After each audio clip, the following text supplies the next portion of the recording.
Assalamualaikum warahmatullahi wabarakatuh. Nama saya Fareza Adrian Saputra dari Prodi Bisnis Digital kelas 2022A. NIM 150. Jadi hari ini saya akan menjelaskan sedikit tentang apa itu moderasi beragama.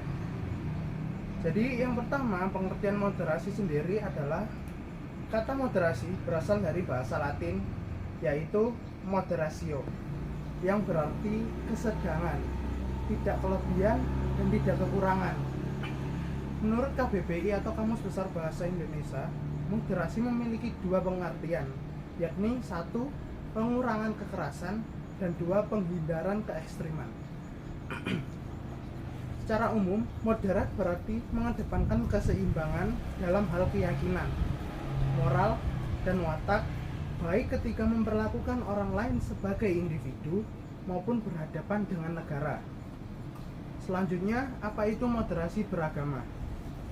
Jika dilihat dari pengertian umum, moderasi beragama artinya mengedepankan keseimbangan individu dalam hal moral, watak, keyakinan sebagai suatu ekspresi dari sikap keagamaan dari kelompok tertentu. Perilaku agama yang berdasarkan pada nilai keseimbangan yang konsisten dalam menerima dan memahami kelompok lain yang berbeda. Maka dari itu, moderasi beragama sering diekspresikan dengan cara mengakui keberadaan pihak lain. Lalu selanjutnya, moderasi beragama dalam kajian Islam. Moderasi beragama dikenal dalam bahasa Arab dengan istilah Islam Wasatiyah. Secara bahasa, menurut Asy-Syalibi tahun 2001 dan Ibn Faris tahun 1979 dan Ibnu Manzur, telah dijelaskan bahwa pengertian wasatiyah mengarah pada makna adil, utama, pilihan atau terbaik, dan seimbang antara dua posisi yang berseterangan.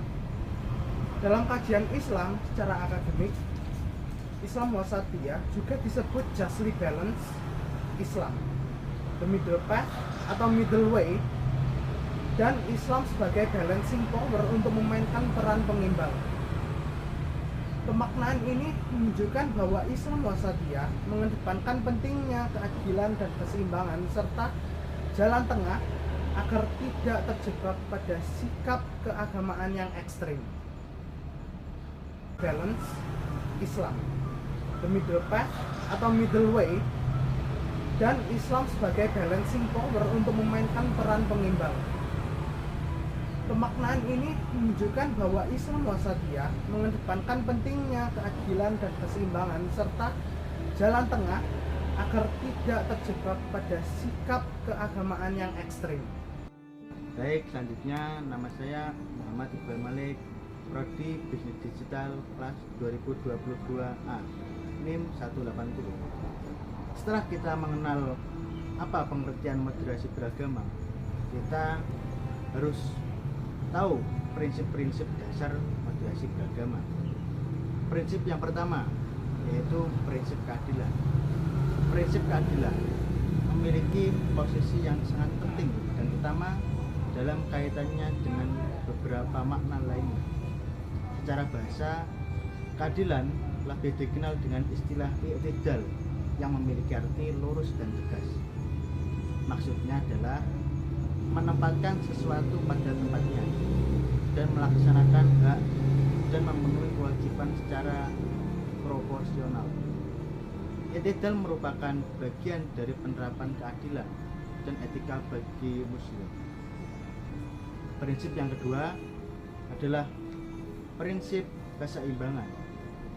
Prinsip keseimbangan atau bisa disebut tawazun, yaitu pemahaman dan pengenalan agama secara seimbang yang meliputi semua aspek kehidupan, baik duniawi maupun ukhrawi.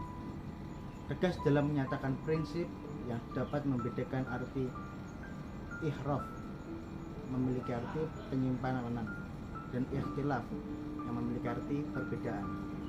Prinsip yang ketiga adalah prinsip toleransi. Prinsip toleransi atau bisa disebut tasamuh. Tasamuh berarti toleransi. Di dalam kamus lisan al-Arab, kata tasamuh diambil dari bentuk asal kat sama. samahah yang identik dengan makna kemurahan hati, pengampunan, kemudahan, dan perdamaian. Secara etimologi, tasamu adalah menoleransi atau menerima perkara secara ringan. Sedangkan terminologis, tasamu berarti menoleransi perbedaan kemungkinan. Selanjutnya yaitu perkenalkan, nama saya Sarfi Dayatullah dari Prodi Bisnis Digital dengan NIM 045. Ya, selanjutnya yaitu faktor-faktor penunjangnya.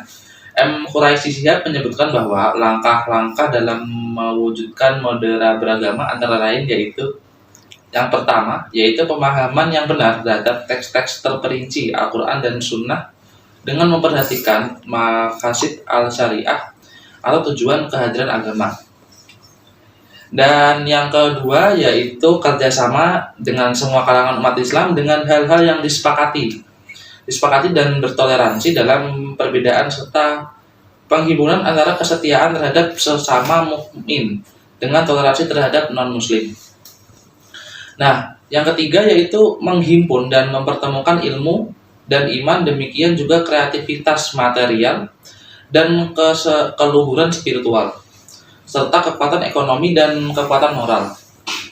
Dan yang keempat yaitu penekanan pada prinsip dan nilai-nilai kemanusiaan dan sosial seperti mengajak kepada pembaharuan sesuai dengan tuntunan agama. Dan yang kelima itu serta menuntut dari para ahlinya untuk melakukan ijtihad pada tempatnya. Dan yang keenam yaitu memberi perhatian yang besar dalam membina persatuan dan kesatuan, bukan perbedaan dan perselisihan serta pendekatan bukan penjauhan, sambil menampilkan kemudahan dalam fatwa yang dirumuskan serta mengedepankan berita gembira dalam berdakwah. Dan yang terakhir yaitu memanfaatkan sebaik mungkin semua peninggalan dan pemikiran lama, antara lain logika dan para teolog muslim, kerohanian para sufi, keteladanan para pendahuluan, serta ketelitian para pakar hukum usuluddin.